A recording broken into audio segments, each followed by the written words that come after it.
কদিন ধরে আলুর সাথে যা মারামারি কাটাকাটি করেছি, আজ ভাবলাম ওর চোখের জল টিস্যু দিয়ে মুছিয়ে দেবো। What?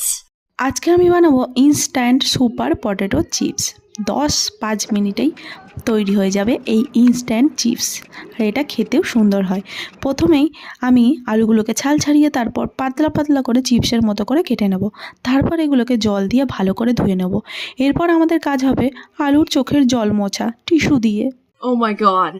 একটা টিস্যুর ওপর চিপসগুলোকে সাজিয়ে তার ওপর দিয়ে আর একটা টিস্যু দিয়ে ভালো করে জলটা মুছিয়ে আমি চিপসগুলোকে হাতে টপ টপ করে তুলে নিলাম।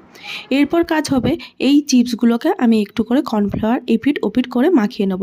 তারপর এইভাবে দুটো চিপস নিয়ে এইভাবে মুড়িয়ে দিয়ে একটা করে টুথপিক দিয়ে এটাকে আমি সিল করে দেব। এরপরেই আর কি গরম ছাকা তেলে এগুলোকে একদম ভেজে নিতে হবে, তাহলেই তৈরি হয়ে যাবে এই কুড়মুড়ে সুপার ইনস্ট্যান্ট পটেটো চিপস। তারপর ওপর দিয়ে নুন আর চাট মশলা ছড়িয়ে নাও, তারপরেই সার্ভ করো। একদম 5 মিনিটে রেডি আমাদের পটেটো চিপস।